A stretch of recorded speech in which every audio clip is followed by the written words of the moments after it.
On a Tuesday morning in April of 1970, a 25-year-old woman named May Holloway walked into the Saline County Cooperative in central Kansas with $1,847 folded into the inside pocket of her father's old work coat.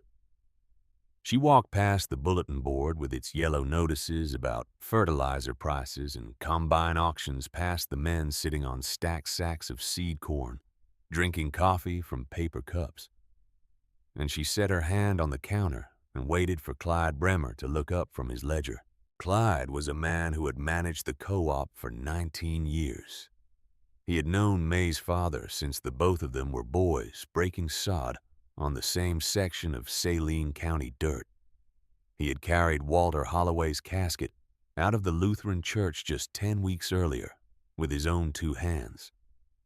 He knew what May had inherited, and he knew what the men in this room thought she was going to do with it. He set his pen down gently, the way a man sets down a thing that might break. She told him what she wanted in a voice that didn't shake. She wanted enough seed corn for 900 acres. She wanted enough pole bean seed for 900 acres. And she wanted enough Hubbard squash and pumpkin seed to broadcast through every one of those 900 acres at a rate of 3 pounds to the acre. Clyde Bremer did not move for a full 10 seconds. The room behind her went quiet in that particular way. A room goes quiet when something is happening that nobody wants to miss. A man at the back let out a single laugh, sharp, and surprised the way you laugh when a child says something that is not meant to be funny but is. And then Vernon Pickett, who had been leaning against the doorframe with a coffee cup in his hand, pushed himself upright and walked the length of the building until he was standing 3 feet from May's shoulder. Vernon Pickett was 51 years old that April. He owned 640 acres of bottomland just south of the Holloway place, and he had taken delivery on a new John Deere 4520 the previous summer for $14,800 at 8.5% interest over 6 years. He had a son named Wade who was 19 and quiet, and he had a wife named Lorraine who had stopped going to church 4 years ago for reasons nobody outside that house entirely understood. Vernon Pickett's hands were clean that morning. They almost always were. He believed that a farmer's hands ought to be clean by 10 o'clock if the farmer was managing his operation correctly. "Sweetheart," he said to May, and the word landed in the room like a stone dropped into still water. "That ain't a farm order. That's a garden order. You want to plant a kitchen patch, you go on over to the garden center in Salina. They got little packets there with pictures on them." The laughter that followed was not cruel. That was the worst part of it. It was the laughter of men who believed they were witnessing something gentle and slightly tragic. The kind of folly you laughed at the way you laughed at a 5-year-old swinging a hammer at a wall and announcing he was building a house. Vernon laughed loudest because Vernon always laughed loudest, but the others laughed too. Old Ed Marlowe from the implement dealership laughed. Floyd Pickering, who ran the elevator at Brookville, laughed. Even Clyde Bremer, who had loved Walter Holloway, smiled a small apologetic smile and said her name softly, the way you might say the name of a person you were about to lead away from a hot stove. "May Holloway," he said. "Honey, what are you really planning this year? We can get you set up. Your daddy always took 200 bags of Pioneer 6 404. I can have it on the loading dock by Friday." "I told you what I'm planning," she said. "Corn pole beans and squash, 900 acres. Mixed." "Mixed," said Vernon, and he said it the way you would say the word horse if someone had just told you they intended to ride one to the moon. Mixed how May? Mixed in the sense of one field of corn and one field of beans and one field of squash. That's a perfectly reasonable rotation if you want to take a third of your ground out of corn. "No," she said. "Mixed in the sense of all three growing in the same ground. In clusters. 3 corn seeds, 4 bean seeds, 2 squash seeds, to a mound. 5 mounds to the 100th of an acre. The laughter died. It died because what she had just described was not folly. Folly the men in that room could have managed. Folly they could have steered her away from with kindness. What she had described was something they did not have a category for, and the absence of a category made the room go cold. The way a room goes cold when somebody walks in carrying news from a different country. Vernon's smile slipped sideways on his face. Clyde looked down at his ledger, and then up at her again. "You can't run a combine through that," Vernon said, finally. His voice had lost the laughter and picked up something harder. "You can't run a planter through that. You can't run a cultivator through that. You can't run anything through that. How are you going to harvest 900 acres of vines and pumpkins and beanstalks all tangled together? You're going to do it by hand. Just you out there with a basket." "If I have to," she said. Floyd Pickering made a sound that might have been a cough and might have been a word. Old Ed Marlowe took off his cap and ran a hand through his hair, the way a man does when he has just watched something he cannot fix. And Vernon Pickett, who had been Walter Holloway's neighbor for 23 years and his friend for some portion of that time long enough ago that almost nobody remembered, leaned in close enough that May could smell the coffee on his breath, and said the sentence that would follow her through every grocery store and every Sunday service and every county fair for the next 3.5 years. "That ain't farming, sweetheart. That's gardening." May took the money out of her father's coat pocket. She counted out $1,112.44 in cash onto the counter. She told Clyde Bremer what bushels of what she needed and what pounds of what she needed, and she watched him write it all down in his ledger in handwriting that had gone slightly unsteady. She did not look at Vernon Pickett again. She did not look at the men sitting on the seed corn sacks. She picked up her copy of the order slip, and she folded it twice, and she put it in the same inside pocket where the money had been. Then she walked out into the April sunlight, and she did not let herself cry until she was 3 miles down the gravel road, with the truck windows rolled all the way up. Let me tell you about May Holloway, because the order she had just placed did not come out of nowhere. And the silence she had just walked through was not the first silence she had ever stood inside of. She had been born in February of 1944, in the upstairs bedroom of the farmhouse where she still lived. Her mother, a woman named Beatrice Anders Holloway, had died in that same bedroom 6 days later, of a hemorrhage that the country doctor could not stop.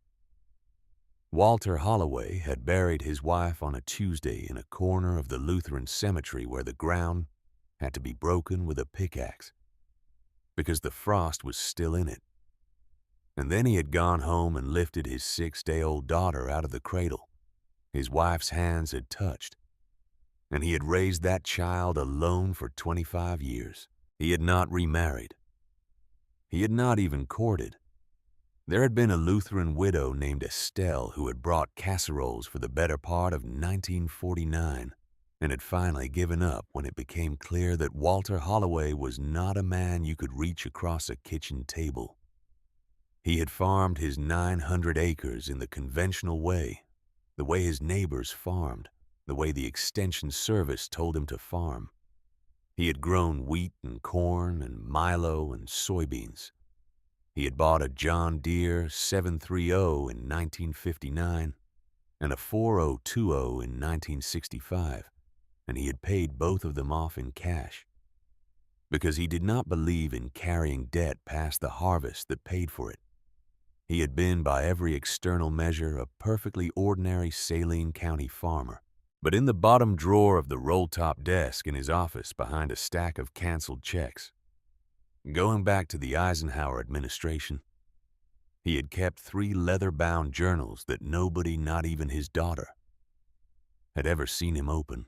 May found them on the 3rd night after the funeral. She was sitting on the floor of his office with a glass of bourbon. She did not particularly want to drink going through his papers because somebody had to, and she pulled out the drawer to put the canceled checks in a banker's box. And the false bottom of the drawer shifted, and the 3 journals slid out into her lap. The first journal was dated 1947. The second was dated 1953. The third was dated 1961. The handwriting was her father's blocky and careful, and slightly slanted to the right. The way handwriting gets when a man has been doing physical labor with his hands all day before he sits down to write. But the words on those pages were not the words of the man she had known. The man she had known had spoken about farming the way a mechanic spoke about an engine, in terms of inputs and outputs and tolerances. The man on these pages spoke about farming the way a priest spoke about the Eucharist. He wrote about a system the Indians had used for 1,000 years before any white man set a plow in this ground. He wrote about 3 plants that grew together. Not because somebody had decided it was convenient, but because over centuries of trial and patience they had figured out how to feed each other. The corn grew tall and gave the beans a pole to climb. The beans pulled nitrogen out of the air and fed it into the soil where the corn could reach it.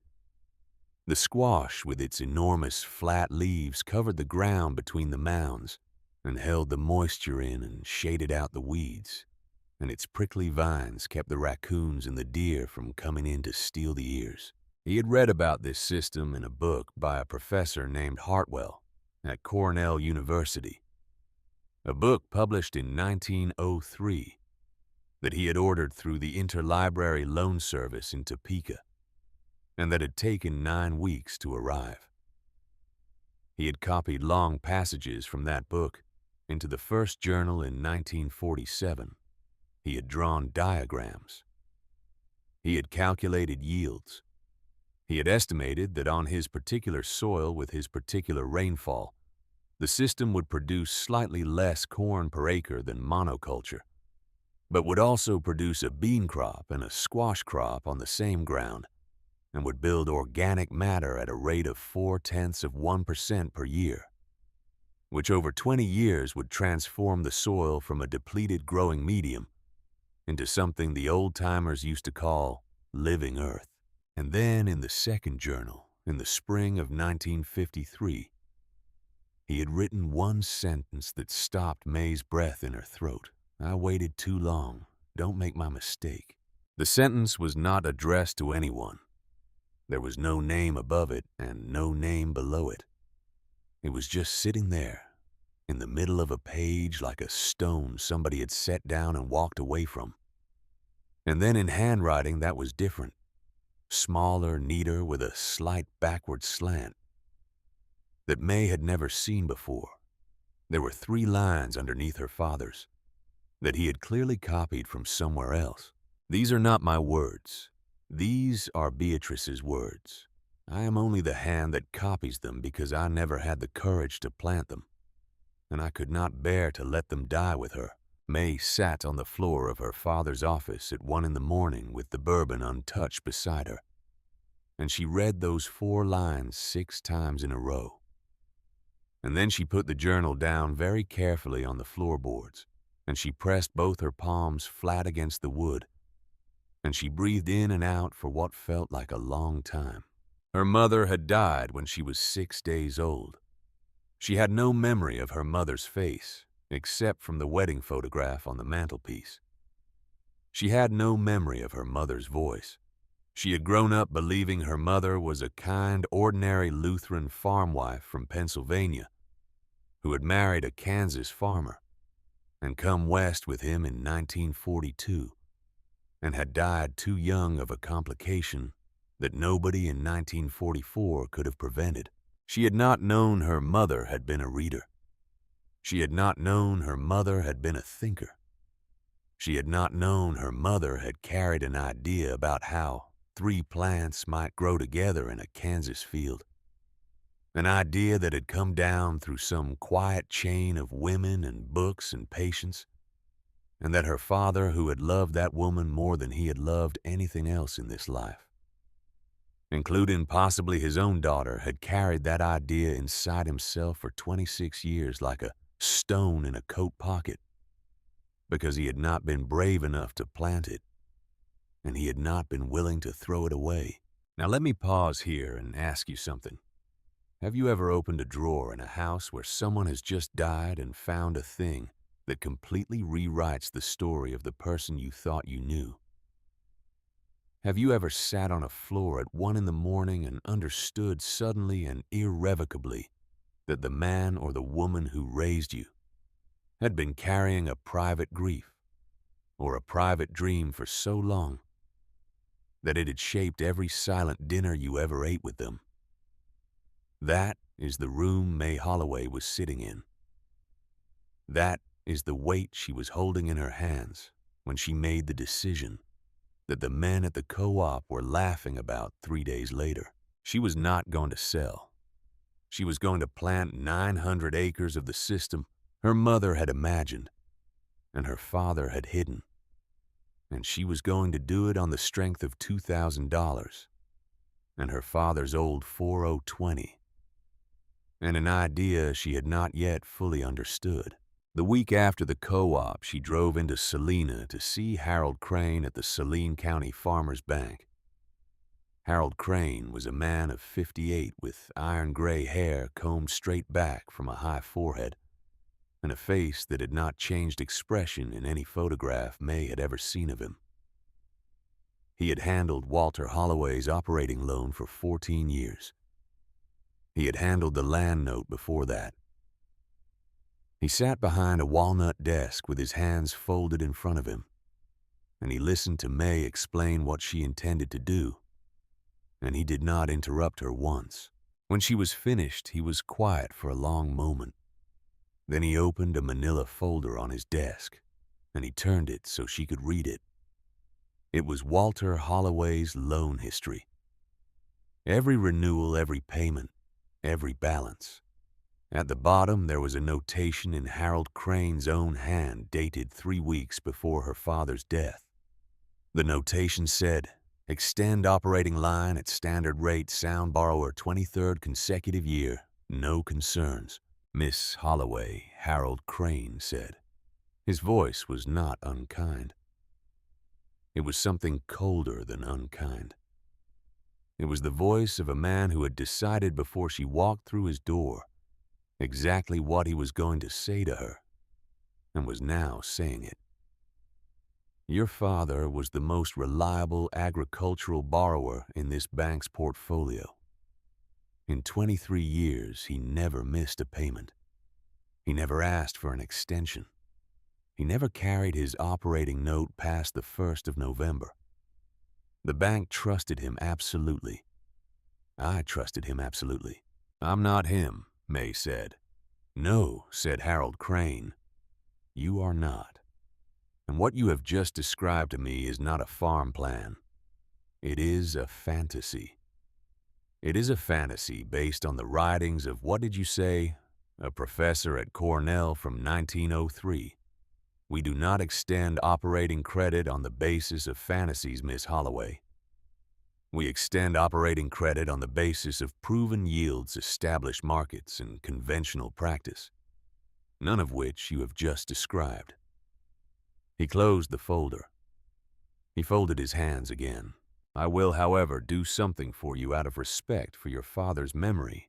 I am authorized to extend you a short-term note of $4,200 secured by the equipment on your farm.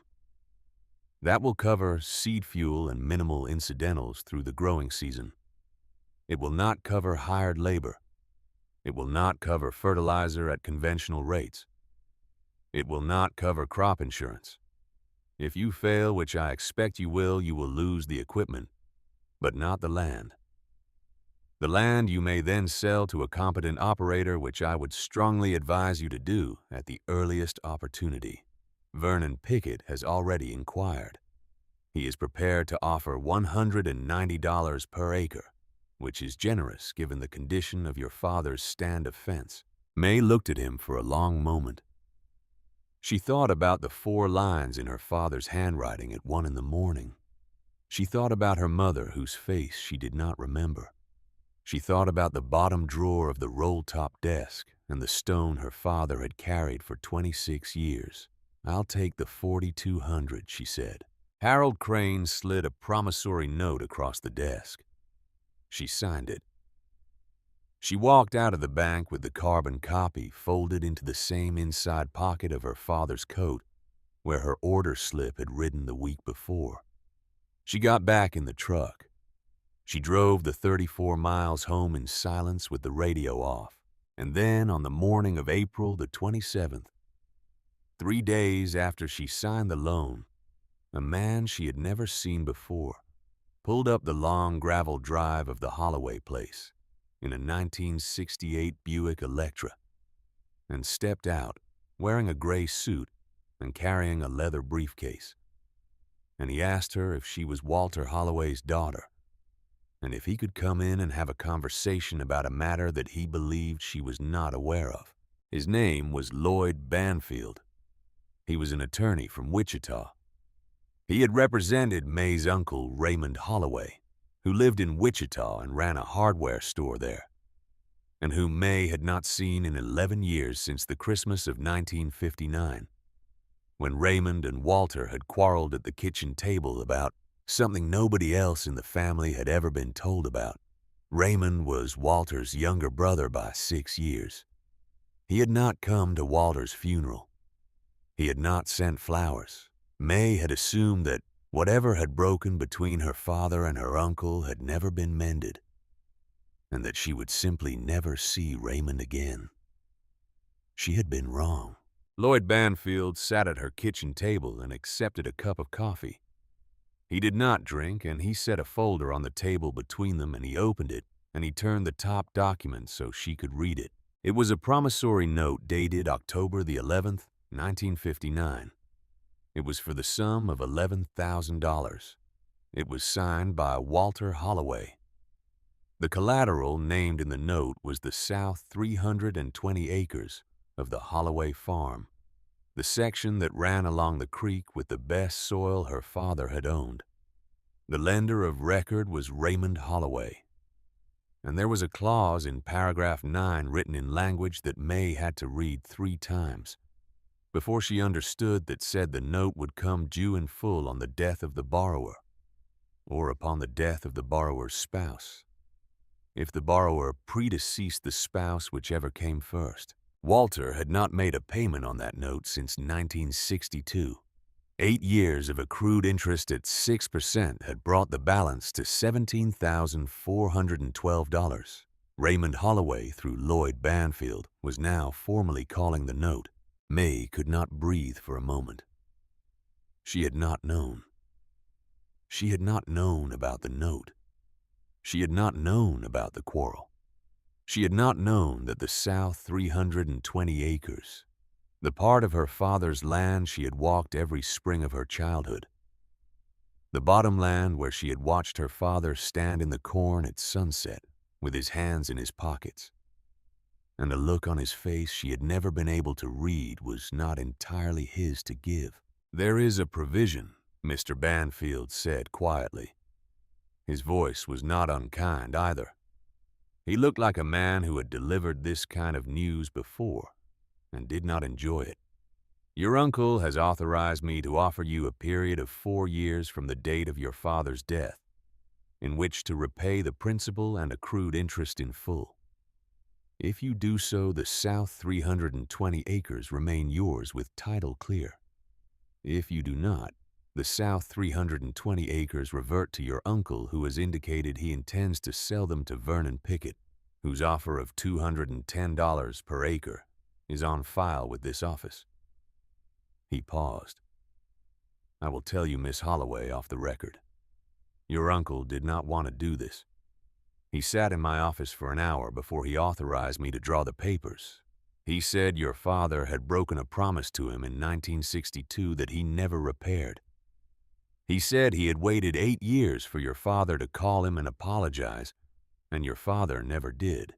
He said he was not going to let your father reach out of the grave and take from him what he had been owed when he was alive. May set the coffee cup down on the table very gently. She did not trust her hand to keep from shaking. 4 years, she said. 4 years, Mr. Banfield agreed. From the date of death, which was February the 18th of this year. So your deadline is February the 18th of 1974.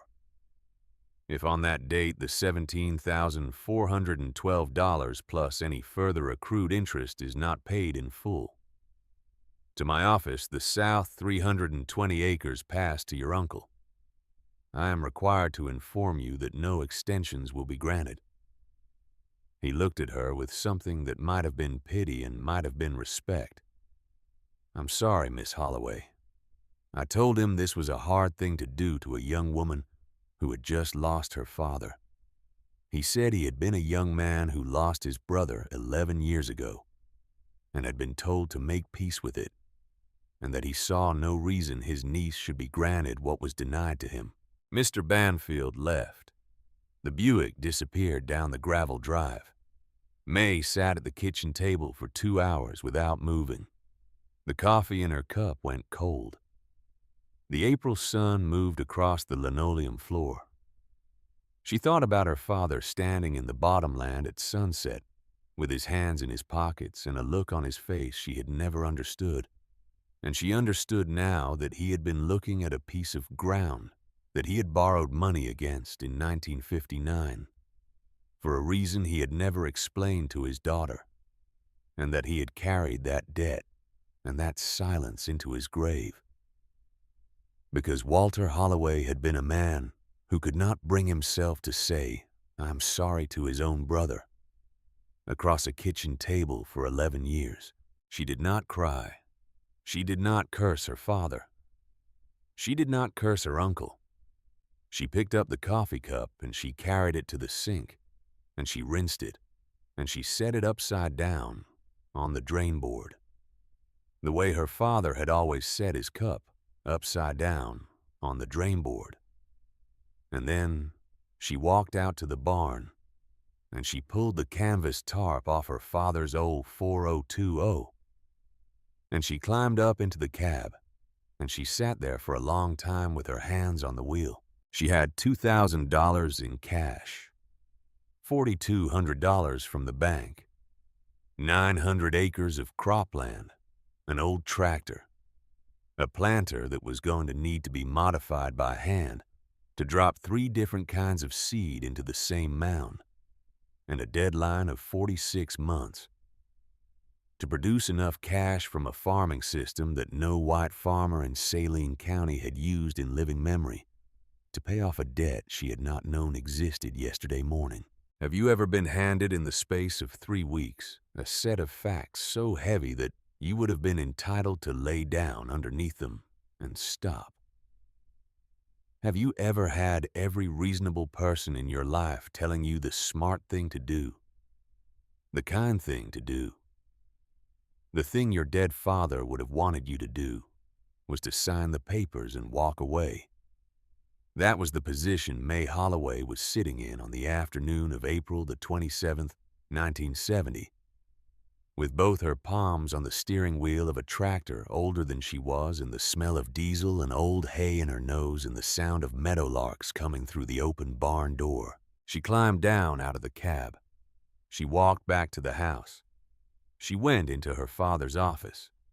She took the 3 journals out of the bottom drawer of the roll-top desk, and she carried them out to the kitchen table, and she sat down, and she opened the first one to the first page, and she began to read it, the way she would have read a manual on how to disarm a bomb, slowly, carefully, with her finger moving under each line. She read for 11 hours. She read through the afternoon and through the evening and through the night, getting up only once to make a fresh pot of coffee around 2 in the morning. She read the diagrams. She read the calculations. She read the notations her father had made in the margins, the questions he had asked himself, the answers he had worked out over years. She read the 4 lines in his handwriting, and Beatrice's handwriting in the second journal. And she read them again every hour or so, the way you might touch a stone in your pocket, to remind yourself it was still there.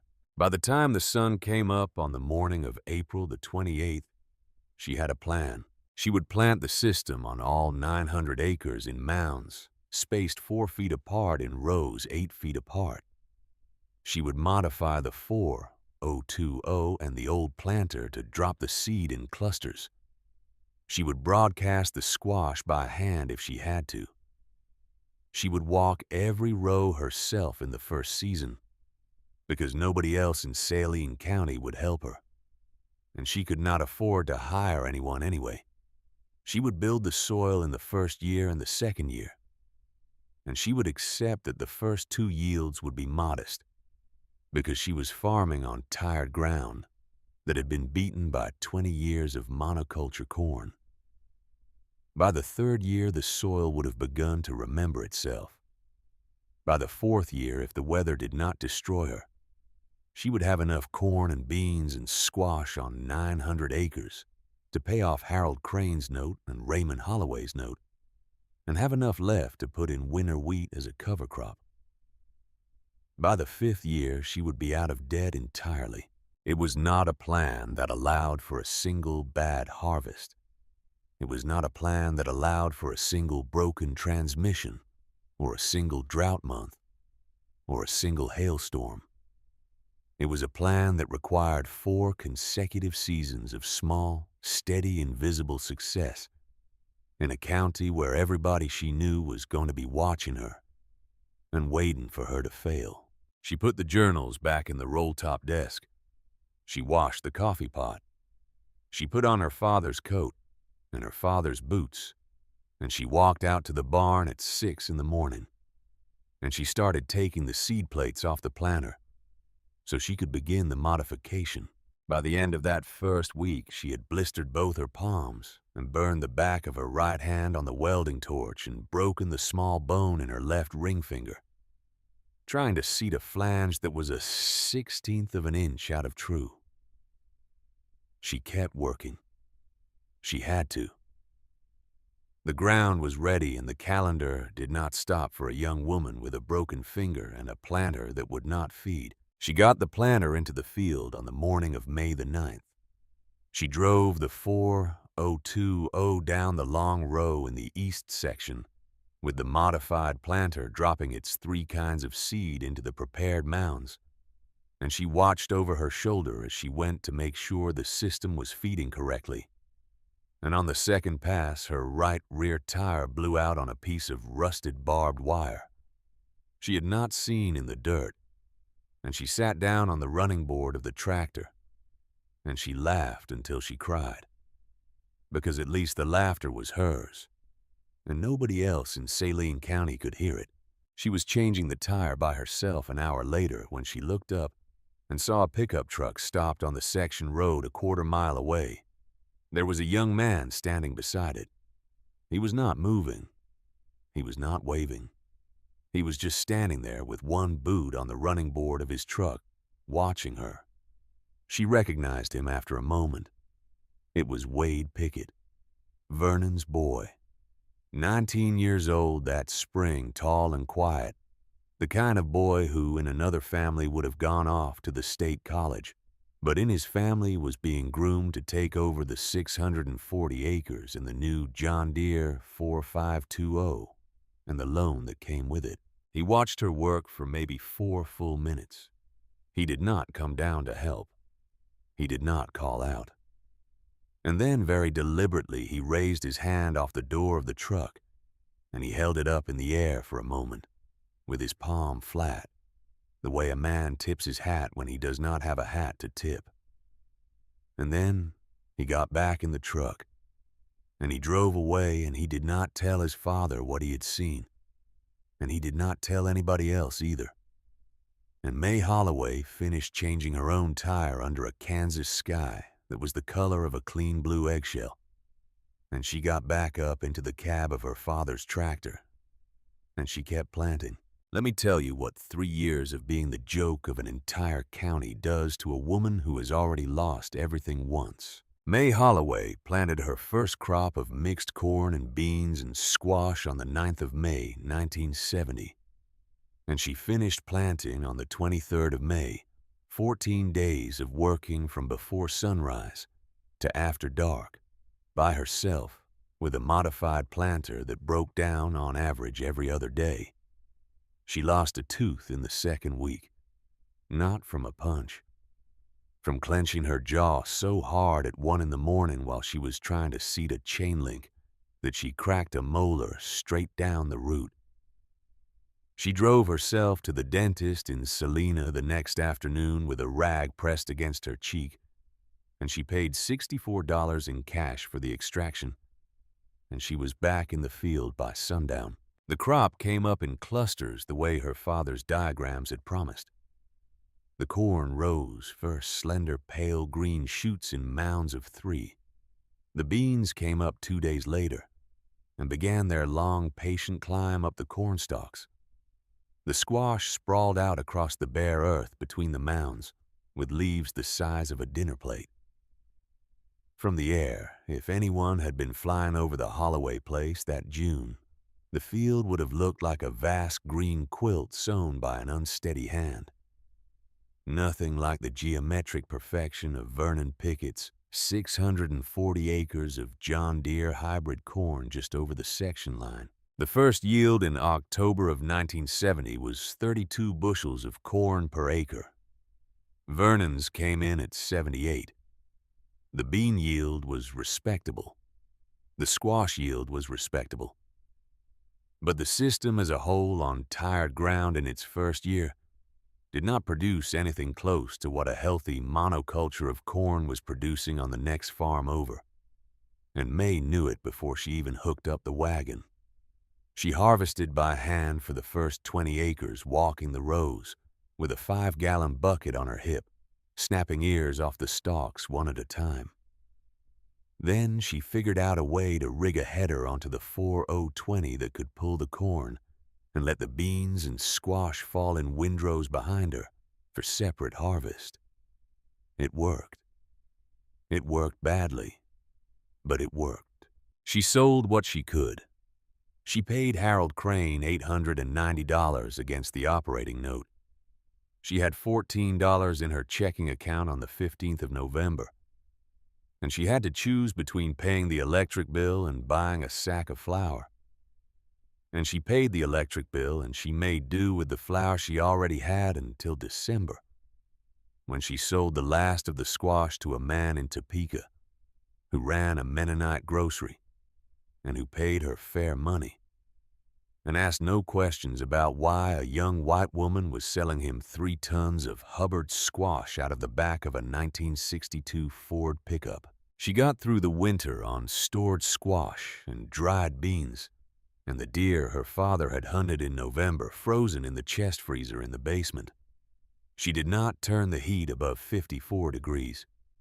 She slept in 2 pairs of socks and her father's wool sweater and her mother's old wedding ring on a piece of yarn around her neck, because the ring had been too big for her finger, and she had not yet had it sized, and she did not want to lose it in a field somewhere come spring. Vernon Pickett bought a new John Deere 4520 in February of 1971 on a 6-year note at 8.5%. The first payment was due in September. The total cost of the tractor financed was $19,712.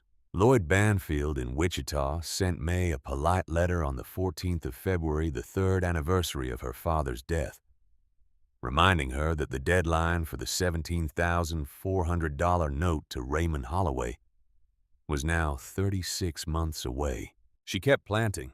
Let me pause here and tell you about Vernon Pickett, because the man at the doorframe of the co-op who called her sweetheart and said, "That ain't farming, that's gardening," was not the simple antagonist May had taken him for.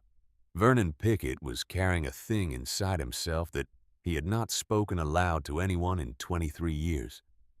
And he did not know that the woman he was mocking from a quarter-mile away every Sunday on the way home from church was about to make him face that thing in a way that no amount of John Deere paint was going to protect him from.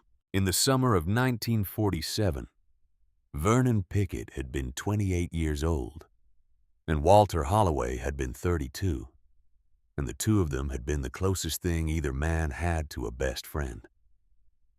They had served together in the same supply unit during the war, not overseas, but at a depot in Oklahoma, and they had come home to Saline County in 1945 and bought farms 2 miles apart and started their lives. In the spring of 1947, Walter had shown Vernon the first journal. Walter had stood in Vernon's kitchen with the leather-bound book open on the table, and he had explained the system. The 3 plants, the mounds, the way the soil would build itself over years. Vernon had been interested, more than interested. Vernon had been on fire with it. The 2 men had agreed that summer to plant 40 acres together, 20 on each farm as an experiment, and to share the costs in the harvest. Then, on the 12th of August, 1947, Vernon Pickett's first son, a boy of 3 years old named Henry, came down with a fever that the country doctor diagnosed as scarlet fever. And on the morning of the 15th of August, Henry Pickett died in his mother's arms in the bedroom over the kitchen. And Vernon Pickett came down the stairs at 6 in the morning and walked out into the yard and looked at the 40 acres of ground he had agreed to plant in a system he did not entirely understand. And he decided in that moment in a way he could not have explained at the time, and never explained afterward, that he was not going to take any more risks with anything in his life that he did not have to take. He went to Walter's house that afternoon. He told Walter he was out. He told Walter the idea was foolish, that no man in Kansas had ever farmed that way, that they had been about to make fools of themselves in front of the whole county. He told Walter never to bring it up again. Walter had stood in his kitchen and listened to his friend, and he had understood in the way you understand a thing without being told that Vernon was not talking about the corn and the beans and the squash. Vernon was talking about Henry, and about Lorraine upstairs in the bedroom with the door closed, and about the way a man whose son has just died of a fever does not have any room left in him for experimental farming. Walter never mentioned the 3 sisters to Vernon again. They remained neighbors for 23 years. They saw each other at the co-op and at the implement dealership and at the Lutheran church. They waved across fence lines. They borrowed tools from each other twice a year. But they were not friends after August of 1947, not in the way they had been. And neither man ever said why, and Lorraine Pickett, who had come down the stairs eventually and gone on living, never asked. When Walter Holloway died in February of 1970 and May Holloway walked into the Saline County Cooperative 2 months later and ordered seed for a system Vernon Pickett had not heard mentioned aloud. In 23 years, Vernon Pickett did not laugh because the idea was funny. Vernon Pickett laughed because the alternative was to stand in that co-op and weep. And Vernon Pickett had not wept in front of another man since the morning of the 15th of August, 1947. And he was not going to start in front of a 25-year-old girl who looked too much like her dead mother for him to bear it. May did not know any of this in the spring of 1971. She knew only that the man on the section road in the new tractor was the loudest of her enemies, and that he stopped his truck on the gravel 6 times a year to call something out the window at her, and that the something was always some variation of the word gardening. "Sweetheart," he yelled at her one afternoon in June of 1971 while she was changing a sweep on the cultivator, "you growing flowers over there? Or just weeds?" Then he laughed and drove on. She did not answer. She had stopped answering long ago. She had learned that the silence was its own answer, and that Vernon Pickett was not really talking to her anyway. He was talking to a person who had been dead for 23 years. The summer of 1971 was hot, but not dry. The crop did better than the year before. The soil was beginning to remember itself the way her father's journals had said it would. Earthworms came back to the east section that summer, in a way that May had not seen on a Kansas farm in her lifetime. She turned over a spadeful of earth one morning in July, near the irrigation pump, and counted 41 earthworms in a single shovel of dirt. And she sat down on the edge of the pump house, and she put her face in her hands, and she did not cry, but she came close. The 1971 yield was 44 bushels of corn per acre. Vernon's was 81. She paid Harold Crane $2,100 on the operating note. She had $212 in her checking account on the 1st of December. She had 31 months remaining until the Raymond Holloway deadline. Now, let me ask you something. Have you ever sat in a kitchen at 3 in the morning with a stack of papers in front of you that all said the same thing, that the numbers were not adding up?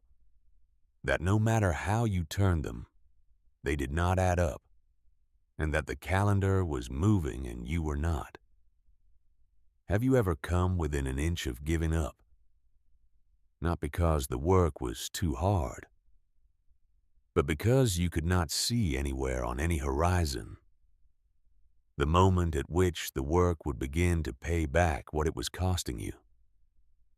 That was the position May Holloway was sitting in on the night of December the 11th, 1971, with 3 years to go on her uncle's note and $212 in the bank and a stack of bills she could not pay.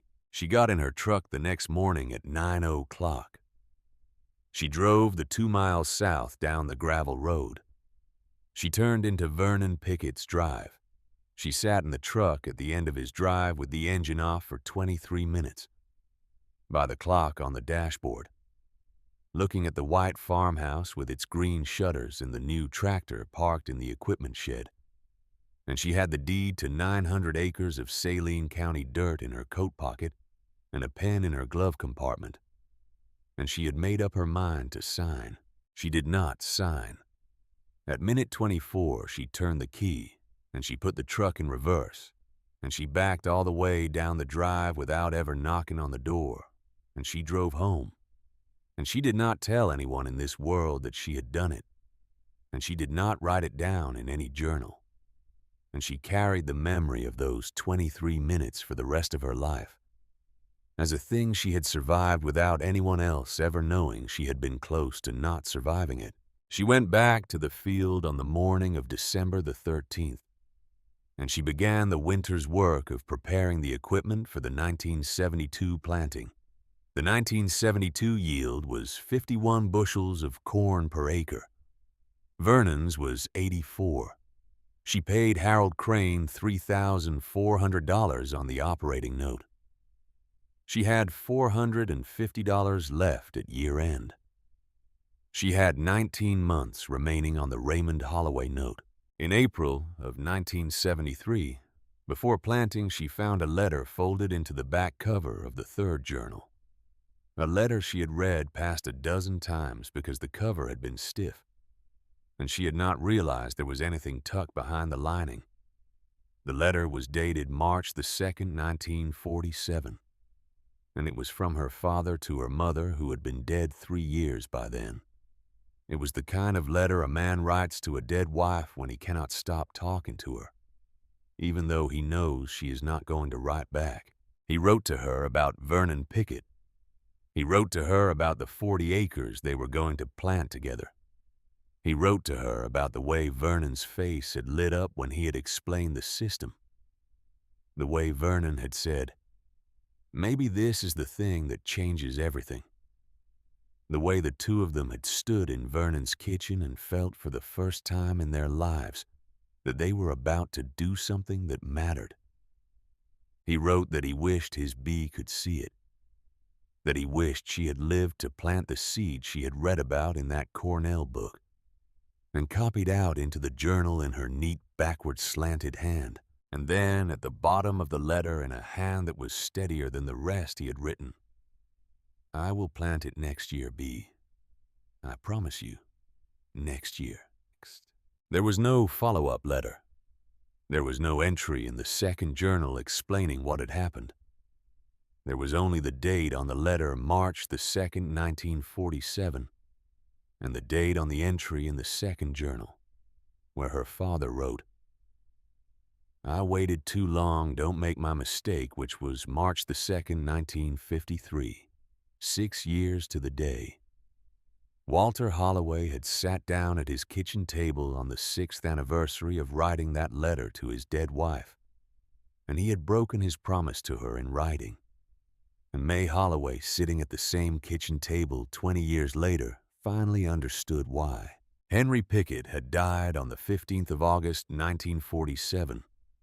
Vernon had pulled out of the experiment on the 17th. And Walter Holloway, who had been the kind of man who would not plant a system without his best friend planting it beside him, had folded the journals away in the bottom drawer of the roll-top desk and had kept his promise to Vernon instead of his promise to Beatrice, year after year, for 23 years until he died in February of 1970, without ever speaking to his brother, or his best friend or his daughter about any of it. May read the letter 3 times in a row. She folded it carefully, and she put it back in the journal. She sat at the kitchen table for a long time. She did not cry.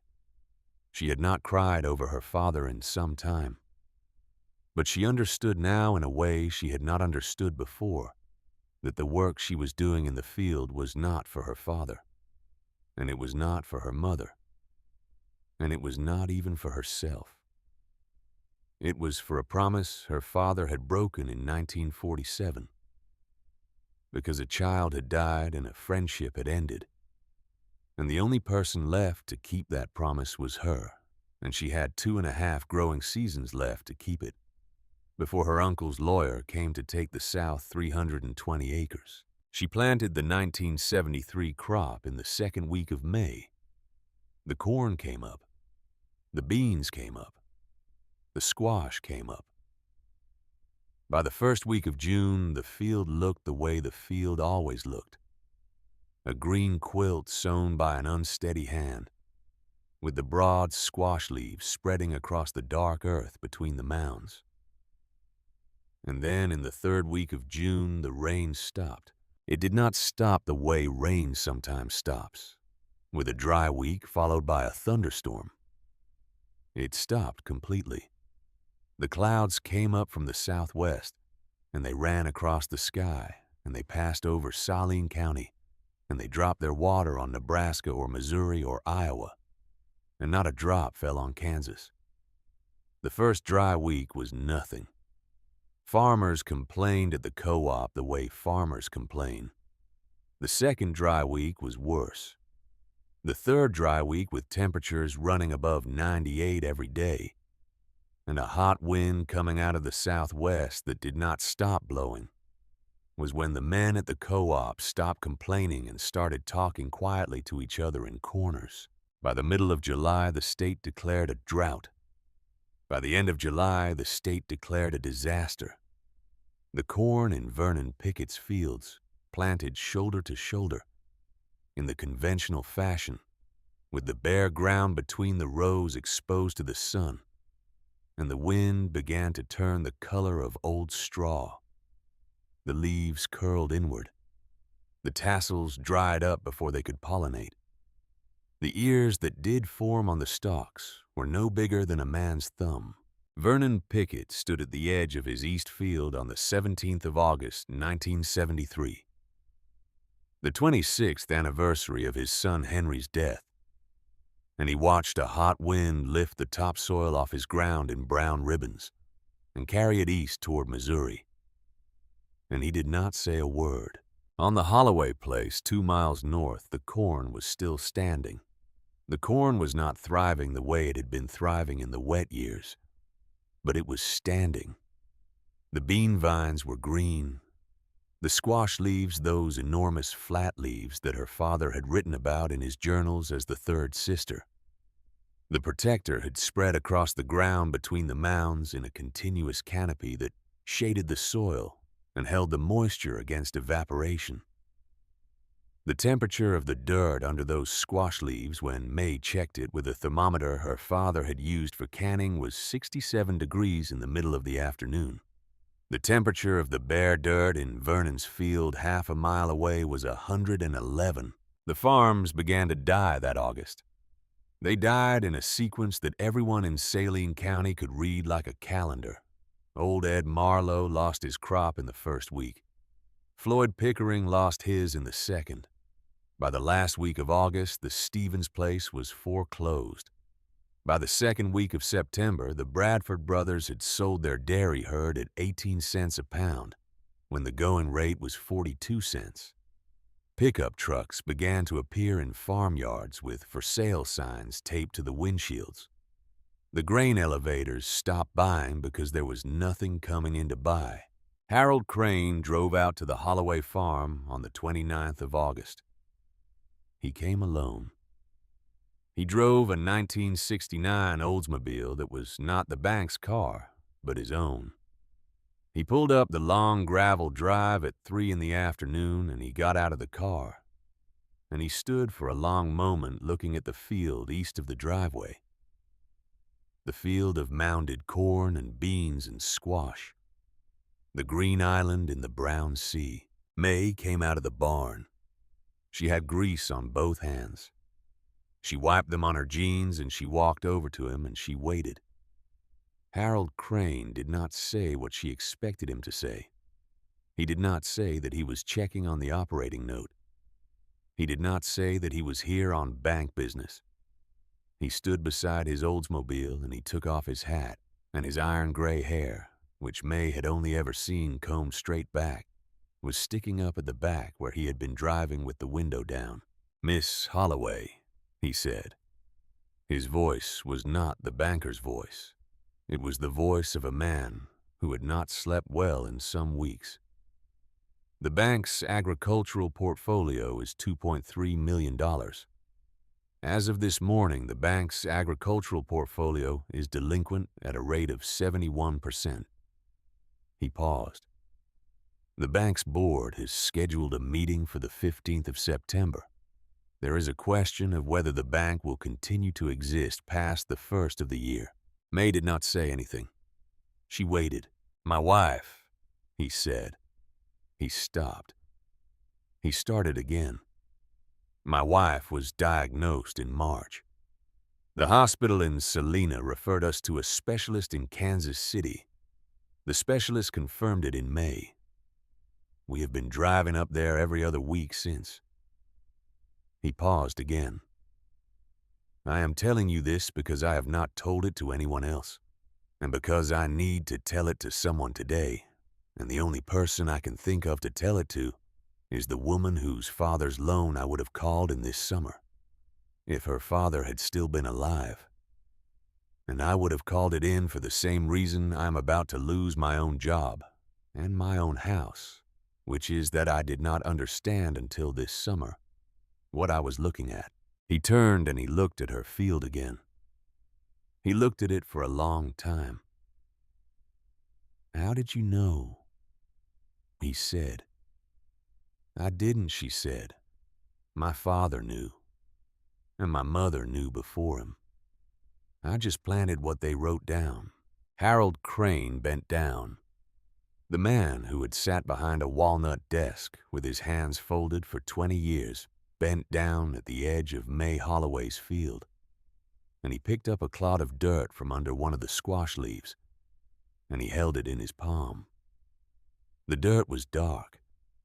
The dirt was moist. The dirt crumbled the way good dirt crumbles, when you press it between your fingers, falling apart along the natural fracture lines, instead of crushing into dust the way dead soil does. He looked at the dirt for a long time. He looked at his hand, which had not held a clod of farm dirt since he was a boy in Lynn County before the war. He looked at her. "Could I buy some seed from you?" he said. "For my wife. She has a kitchen garden in Salina. She has not been able to keep up with it this summer because of the trips. The squash she planted in May did not come up. I would like to give her seed for next year." He paused. "I would like to plant it for her, if she is here for it. I would like her to see it grow." May looked at him. She looked at the man in the gray suit, with the iron gray hair sticking up in the back. And she did not see the banker who had called her plan a fantasy in April of 1970. She saw a man whose wife was dying and who had driven 34 miles out of Salina in a car he did not own to ask a woman he had refused credit to whether she would sell him a paper sack of seed. "I will not sell it to you, Mr. Crane," she said. "I will give it to you. Come up to the house. I will give you enough for an acre. Plant it for her in the spring. Plant the three sisters together, the way I will write down for you." Harold Crane stood up. He did not say thank you. He did not say anything. He nodded once and he followed her up the gravel path to the house. And at the kitchen table he sat where her father had sat for 25 years. And May wrote down on a piece of paper, torn from a notebook, the instructions for planting 1 acre of the system. And she put 2 pounds of corn seed and 1 pound of bean seed and half a pound of squash seed into 3 paper sacks. And she folded the instructions into the corn sack, and she handed all 3 sacks to Harold Crane in his suit on the porch in the late August sun. He drove away. He did not look back. The Oldsmobile disappeared down the gravel drive, and May stood on the porch with her hands on the railing. And she watched the dust settle, and she did not know yet that the harvest she was about to bring in was going to be the largest harvest by dollar value of any farm in Saline County that year, by a margin of nearly 4 to 1, because the corn she was about to harvest at 57 bushels to the acre was about to sell for $4.30 a bushel, in a market where corn the previous year had brought $1.10. She did not know yet that on the 12th of September, Vernon Pickett would walk out to his east fence line at sundown and stand there with his hands in his pockets and watch the green of her field across the section road, and that he would stand there for an hour without moving, and that when he finally turned to walk back to his house, he would discover that his son Wade had been standing 20 feet behind him for most of that hour, and that the two of them would walk back to the farmhouse together in the dusk without speaking, and that something would have changed in Vernon Pickett's chest that he would not be able to name until much later, when an old wooden box came down from the top shelf of his closet and was opened for the first time since the summer of 1947. She did not know yet that the harvest of 1973 was going to settle in cash in November. Every debt her father had ever carried in this world, including the one he had not told her about, and that on the 14th of November, she was going to drive to Wichita and pay Lloyd Banfield $17,412 in a cashier's check and walk out of his office with a deed clear of all encumbrances for the first time in 11 years. She did not know any of this on the afternoon of the 29th of August, 1973. She knew only that a man in a gray suit had just driven away from her farm with 3 paper sacks of seed on the passenger seat, and that for the first time in 3.5 years, someone in Saline County had stood at the edge of her field and had not laughed. She walked back into the house. She sat down at the kitchen table. She opened the 3rd journal to a blank page near the back, and in her own handwriting, which was nothing like her mother's and nothing like her father's, she wrote the date August the 29th, 1973. and underneath it she wrote one sentence: "The wind has changed." Then she closed the journal and she went back out to the field because the squash was almost ready to harvest and there was a great deal of work yet to do. And the woman who had spent 3.5 years being the joke of an entire county had begun very quietly in a way that nobody outside her own kitchen would have noticed to understand that the laughter she had heard at the co-op on a Tuesday morning in April of 1970 was already even now dying in the dry Kansas wind. By September of 1973, Saline County had the look of a place the rain had simply forgotten. And on 900 acres in the middle of it all, something the land had not done in 50 years was happening. It was alive. The harvest began on the 8th of September. May Holloway started in the east section at first light with her father's 4020 and the modified header she had spent 2 winters refining. And she drove the first row of mounded corn at a creeping pace, with the header rigged to pull the ears clean while letting the bean vines fall to one side and the squash come up behind in a separate windrow. She had practiced the technique in 1971 and 1972 on small yields. She had not practiced it on a crop of this size. She did not have to practice. The crop did the work for her. The ears were heavy. The bean vines came loose without tearing the corn stalks. The squash, hundreds of thousands of pounds of Hubbards and pumpkins scattered through the mounds, came up in the trailing wagon she had welded to the back of the rig in August. She worked alone for the first 3 days. She slept in the cab of the tractor on the second night because the field was 11 miles from her house, corner to corner, and the driving back and forth was costing her 2 hours of daylight. She woke up at 4:30 on the morning of the 11th, and she ate a cold biscuit and a piece of dried squash, and she started the tractor, and she kept going. On the afternoon of the 11th of September, a 1957 Chevrolet pickup with primer gray paint and a cracked windshield pulled up the long gravel drive of the Holloway place and parked beside the equipment shed. The man who got out of it was 61 years old. He had thick forearms and a face that had been weathered by Kansas sun since before the war. His name was Clyde Bremer. Until the 27th of August, he had been the manager of the Saline County Cooperative for 19 years. On the 27th of August, the cooperative had filed for bankruptcy, and Clyde Bremer, who had 2 grown daughters and a wife and a mortgage on a small house in Brookville, had been out of work for 15 days. He took off his cap when May walked over to him.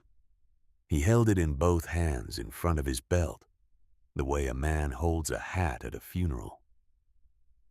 He did not look at her face. He looked at the dirt beside his boots. "Miss Holloway," he said, "I came to ask you if you needed any help with your harvest. I will work for whatever you can pay.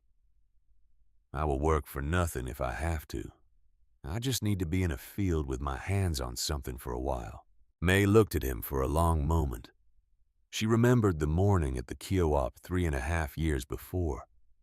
She remembered Clyde Bremer saying her name softly, the way you might say the name of a person you were about to lead away from a hot stove. She remembered him smiling the small apologetic smile while the other men laughed. $4.80 an hour, she said. That is double what the co-op was paying you. I will pay it in cash at the end of every day. You start tomorrow morning at 6. Clyde Bremer did not say thank you. He put his cap back on. He nodded once. He got in the Chevrolet and he drove home, and he came back at 5:45 the next morning with another man in the passenger seat. A man named Floyd Pickering, who had run the elevator at Brookville until the elevator had closed 3 weeks earlier. Floyd was 64. He had laughed in the co-op too that April morning of 1970, sitting on a sack of seed corn with a paper cup of coffee in his hand. May hired Floyd at $4.80 an hour. She did not say anything about the laughter. Floyd did not say anything about it either. They worked together that day from 6 in the morning until 8 at night, without exchanging more than 10 sentences. And at the end of the day, May handed each man $14.40 in cash, and she thanked them for their work, and Clyde said they would be back at 6 the next morning. And they were. By the end of the first week, she had 11 men working for her. Some had laughed at her in 1970. Some had not. She did not keep track. She paid them all the same wage, and she fed them at noon out of a pot of bean and squash stew that she set on the tailgate of her father's pickup, and she worked alongside them in the fields every hour they worked. They did not talk much. They did not need to. They were men who had spent 20 and 30 and 40 years in fields like this one, and they knew the shape of the work the way a carpenter knows the weight of a hammer, and they did not require instruction. On the 20th of September, May hauled the first wagon of corn into the Salina elevator. The elevator manager, a man named Bobby Carmichael, looked at the load, and then looked at her, and then looked at the load again. Corn that year was selling for $4.30 a bushel on the Chicago board. The previous year it had brought $1.10. The drought had broken every monoculture corn farm from Nebraska to Oklahoma, and corn that did exist was worth almost 4 times what it had been worth the year before, and a load of 57 bushel an acre corn off 900 acres of standing field was by Bobby Carmichael's quick math at the scale house, a load that nobody else in Saline County was going to bring him this year, because nobody else in Saline County had any corn left to bring. He weighed her load. He wrote her a ticket. He did not say anything because there was nothing to say. By the end of October, May Holloway had hauled in 514 wagon loads of corn off her 900 acres. She had hauled in 312 wagon loads of beans. She had hauled in tons of squash and pumpkin, and she had sold every pound of it to the Mennonite grocer in Topeka and to 2 other buyers from Kansas City who had heard about her through some channel she never identified. The total revenue from the 1973 harvest before expenses was $186,400 after fuel and labor and the small expenses of seed and repair. Her net was $171,000 and change. She had been a woman with $212 in her checking account 22 months earlier. She was now, by any reasonable measure, the wealthiest farmer in Saline County in a year, when most of her neighbors were filing for bankruptcy. She did not buy anything new. She did not replace the 4020. She did not order a new pickup. She drove the same 1962 Ford that her father had bought used in 1965. She wore the same boots she had worn in 1970. She kept on her father's wool sweater into the second week of November because she liked the way it smelled of him, still faintly after all these years. On the 14th of November, 1973, May Holloway drove the 170 miles to Wichita with a cashier's check in the inside pocket of her father's coat. She walked into Lloyd Banfield's office at 10:30 in the morning. She set the check on his desk. She did not sit down. The check was for $17,412, exactly the principal and accrued interest on her Uncle Raymond Holloway's note, paid in full 94 days before the deadline. Lloyd Banfield looked at the check for a long moment. He looked at her. He stood up. He went to a filing cabinet and he pulled out the original promissory note dated October the 11th, 1959, with her father's signature at the bottom, and he marked it paid in full across the face in red ink, and he initialed the marking and he handed her the original. "Mr. Banfield," she said, "would you be willing to convey a message to my uncle on my behalf when you call him this afternoon?" "Of course," he said.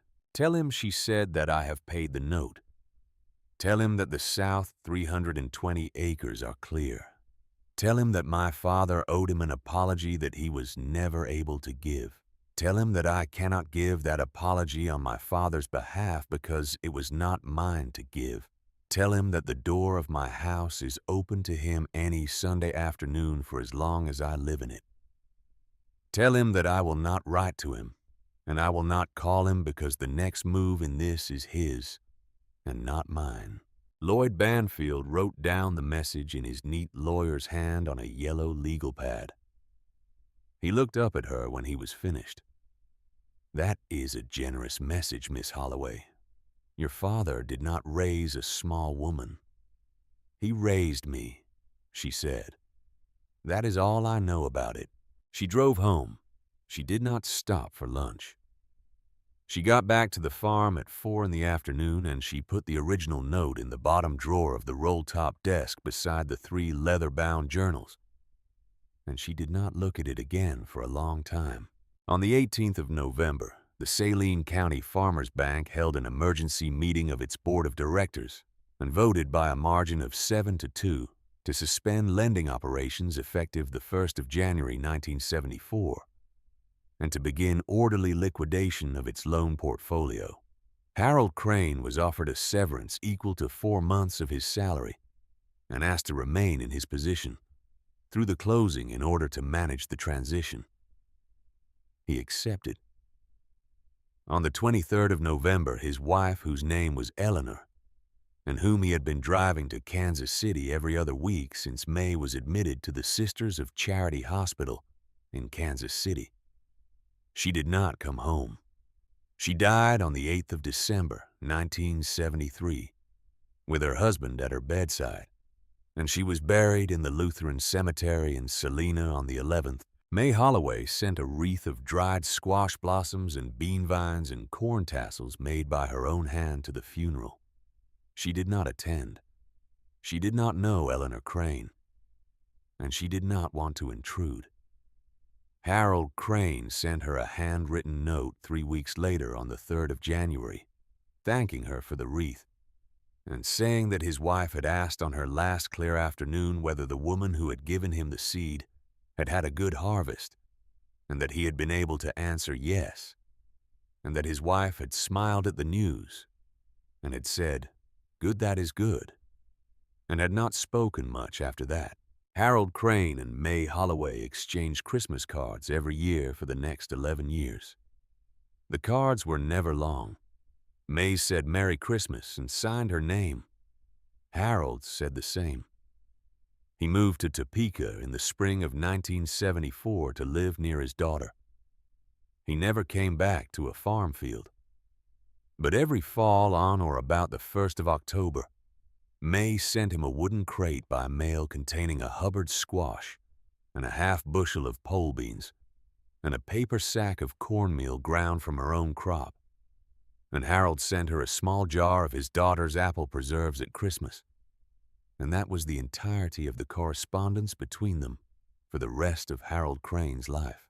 The 11th of October was an auction. The picket place, all 640 acres, including the new equipment shed, and the 3-year-old John Deere 4520, with the loan still on it, was being sold at the Saline County Courthouse. Steps to satisfy the foreclosure that the Farmers National Bank in McPherson had filed on the 3rd of September. Vernon Pickett had borrowed $19,700 in 1971 for the tractor. He had borrowed an additional $31,000 in 1972 to expand his irrigation system. He had borrowed $22,000 more in March of 1973 against the next harvest which had not come, and the bank in McPherson had no patience for a man who could not make the spring payment and the late summer payment in the same year. May Holloway drove to the courthouse in Salina on the morning of the 11th of October, 1973. She wore her father's coat. She brought a cashier's check. The auction was small. There were 6 other bidders, all of them speculators from Wichita or Kansas City. who had heard there was distressed Kansas farmland to be had at a discount and had come to take advantage. There were also standing at the back of the small crowd, perhaps 15 Saline County men who had come not to bid but to witness. Clyde Bremer was among them. Floyd Pickering was among them. Old Ed Marlowe was among them. None of them said a word to May when she walked up. Two of them nodded. Vernon Pickett was not there.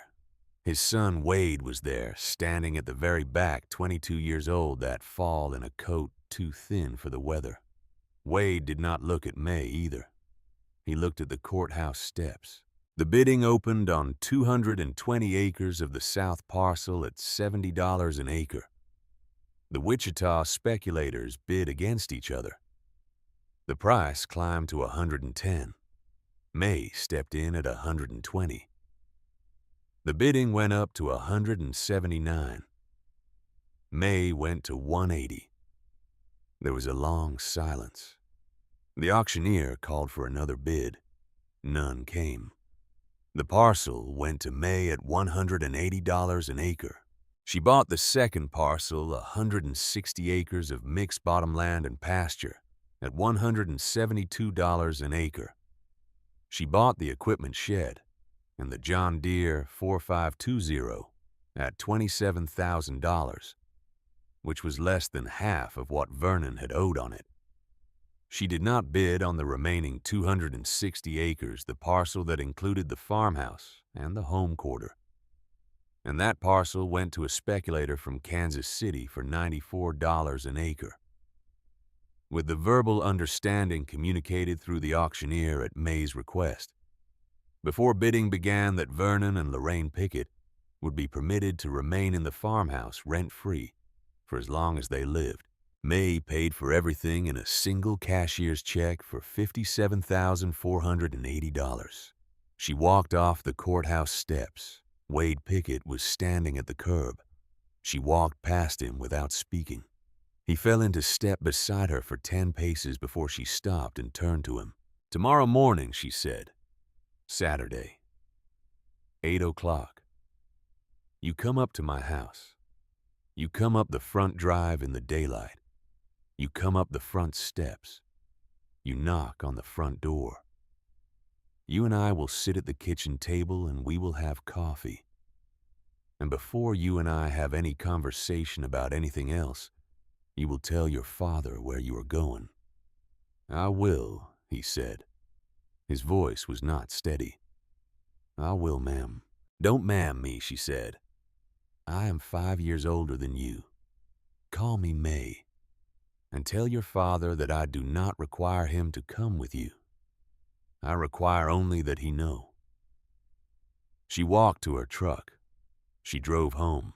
On the morning of the 12th of October, 1973, Wade Pickett's 1965 Ford pickup truck turned into the Holloway Drive at 7:45 in the morning. He sat in the truck at the end of the drive with the engine off for almost 20 minutes. May watched him from the kitchen window. She did not go out. She let him sit. At 5 minutes after 8, he turned the key, drove up the drive, parked beside the equipment shed, walked up the porch steps, and knocked on the front door. She opened it. She offered him coffee. He accepted. They sat at the kitchen table where she had read the journals on the night her father died. They did not say anything for a long time. The coffee cooled in the cups. "I told him," Wade said eventually. "I told him this morning at the breakfast table. I told my mother, too. My father did not say anything. My mother said good. My father got up from the table and walked outside. He has not come back in yet." "What do you want, Wade?" "I want to know how to do what you did. I want to know if my mother and I can save the farmhouse and the 260 acres that went to the man from Kansas City. I want to know if there is a way for us to lease that ground from him and farm it your way and pay him a percentage of the harvest. I want to know if you would be willing to teach me." May looked at him. She looked at the boy who had stood on the section road in May of 1970 and watched her change a tire and had raised his hand without a hat to tip. "I will teach you," she said. "I will teach you everything in those 3 journals. I will teach you the planter modifications and the harvest technique. I will teach you the soil temperature thermometer and the timing of the squash broadcast. I will teach you all of it. I will not charge you. I will not take a percentage. I will teach you the way my mother taught my father on paper and writing with the door open. He shut the door for 26 years. I'm not going to shut it for 1 minute." Wade Pickett did not cry. He came close. 3 days later, on the 15th of October, an old man whom May had not seen up close in 23 years drove a 1961 GMC pickup truck up her gravel drive at 11 in the morning. The pickup parked beside the equipment shed. The old man got out. He was carrying a wooden box about the size of a shoebox that he held in both hands in front of him, the way he had held his cap on the courthouse steps 2 days before, except he was not at the courthouse and he had not been on the courthouse steps. Vernon Pickett walked to May's front porch. He set the wooden box on the top step. He did not knock on the door. He turned and he walked back to the GMC. He stopped at the door of the truck. He looked back at the porch one time. He got in the truck. He drove away. May had been watching from the kitchen window the whole time. She walked out onto the porch. She picked up the wooden box. She carried it inside. She set it on the kitchen table. She opened it. Inside the box, wrapped in a piece of muslin that smelled faintly of the cedar lining of a closet that had not been opened in many years, was a leather-bound journal. The cover was tooled with a small W in the lower right corner. The dates inside the cover were 1946 to 1947. The handwriting was Walter Holloway's in the early entries, and the handwriting was Beatrice Anders Holloway's in the later entries, before she dyed the small, neat, backward slanted hand that May had now seen on 12 separate pages of 3 other journals. But there was a 4th hand in this journal, a hand May had not seen before, a hand that appeared in the margins of certain entries from the spring of 1947. It was a man's hand. It was blockier than Walter's and more careful. It made notes alongside Beatrice's notes. It corrected a calculation about nitrogen fixation in clover. It added a sketch of an improved mound layout with a small drainage furrow between every 4th row. The man's hand belonged to Vernon Pickett in 1947, when he had been 28 years old and had stood in Walter Holloway's kitchen and had not yet pulled out of the experiment because his son had not yet died. There was a folded piece of paper at the back of the journal, tucked into the inside pocket of the leather binding. May unfolded it. It was a letter. It was written in pencil in a hand that had grown shakier than the hand that had made the marginal notes in the journal. It was dated the previous evening, the 14th of October, 1973. There was no salutation. "Your mother was the smartest person in any room she ever walked into. She did not raise her voice. She did not need to. I knew her for 2 years before she died. I sat at her kitchen table 30 times. She and your father had the only marriage I ever envied. She read the Cornell book aloud to your father and to me on a Sunday afternoon in March of 1947, while a blizzard was coming down outside. I have never forgotten that afternoon. I should never have laughed at her daughter in a co-op in 1970. I cannot make that right. I am giving you this journal because it belongs more to her than it ever belonged to me, and I have carried it for 26 years without the courage to either burn it or return it. Your father knew I had it. I told him in 1965 on a Tuesday afternoon in his kitchen. He told me to keep it. He said it was the closest thing to her that I would ever have, and that I had earned the right to it by losing my son in a week when I should have been planning it with him. I do not know if he was right. I never did. But I have carried it, and now I am too old to carry it anymore. And you have shown me this summer what my own coward's heart has cost me. The land is yours. The journal is yours. The apology is mine. I am not going to ask you to accept it. I am only going to ask you to know that it has been made. The letter was signed Vernon Pickett. Underneath the signature in the same shaky pencil was one more line. Wade is a better man than I was.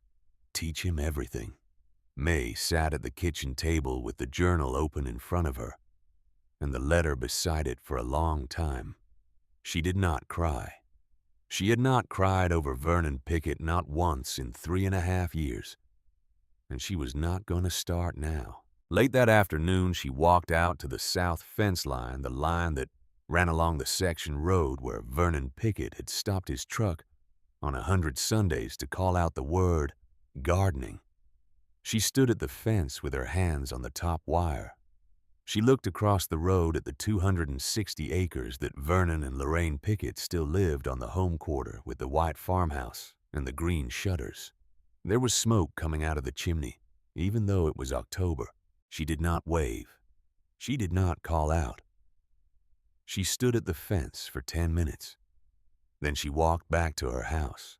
She never spoke a word to Vernon Pickett again. He lived for another 7 years. He died in March of 1980 of a stroke.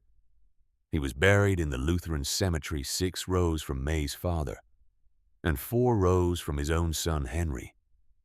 May attended the funeral. She stood at the back. She did not speak to Lorraine. Lorraine was 80 years old by then and did not see well. After the burial, Wade Pickett, who was 29 and had been farming the leased 260 acres in the Three Sister system for 7 years and had paid off his share of the operation in cash, walked over to May at the cemetery gate and took her hand briefly and said, "Thank you for coming." She said nothing back. There was nothing to say. 3 days after Vernon's box arrived on the 18th of October, 1973, a 1968 Buick Electra came up the Holloway Drive at 11 in the morning. The man who got out of it was Lloyd Banfield in his gray suit. He carried his briefcase.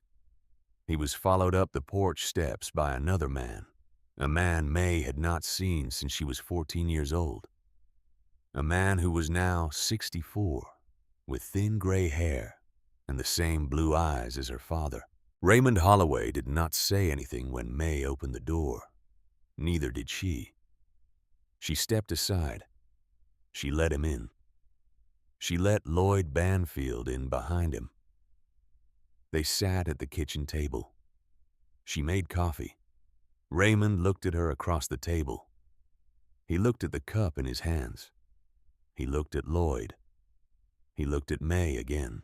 "I have brought," he said. His voice was rough. He cleared it and started again.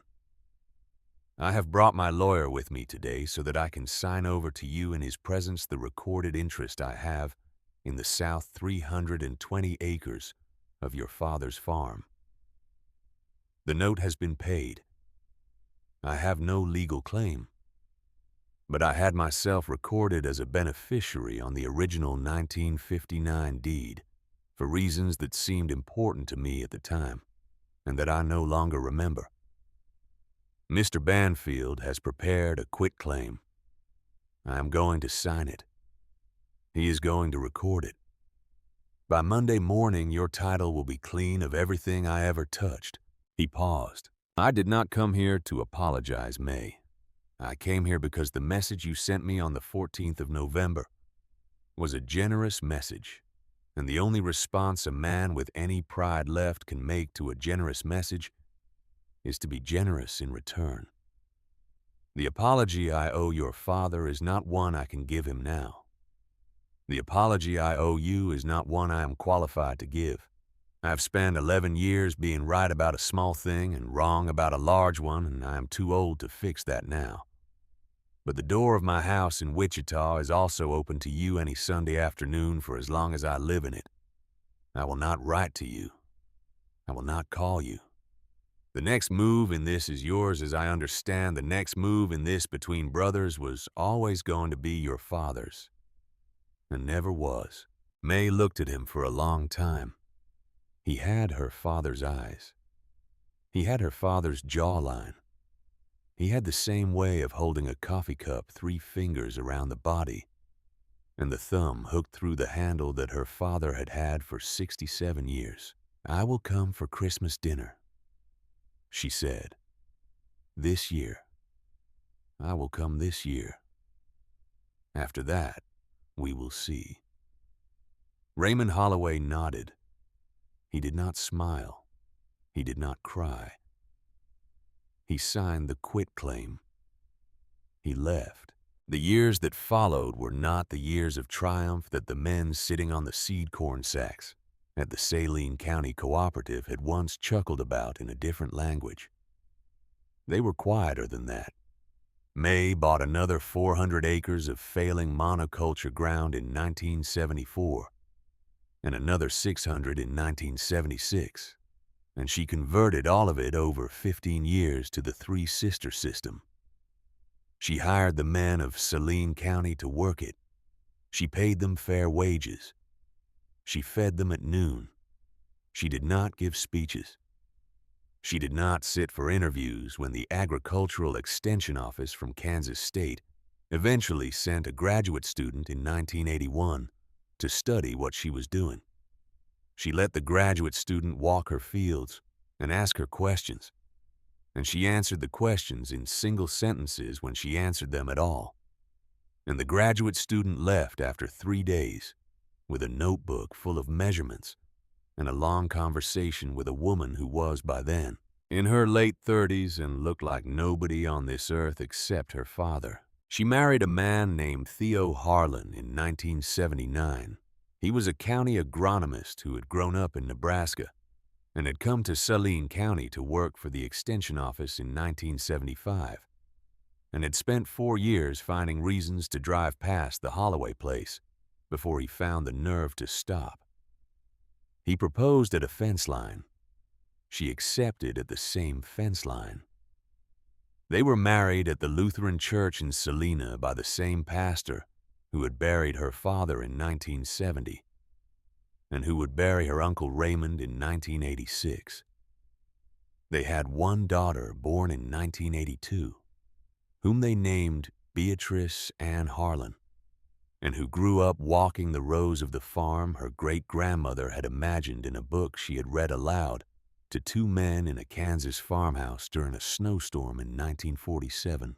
In the autumn of 2008, May Holloway Harlan, who was 64 years old, walked the east section of the original Holloway place beside her 13-year-old granddaughter, a girl named Sadie, who was Beatrice's daughter.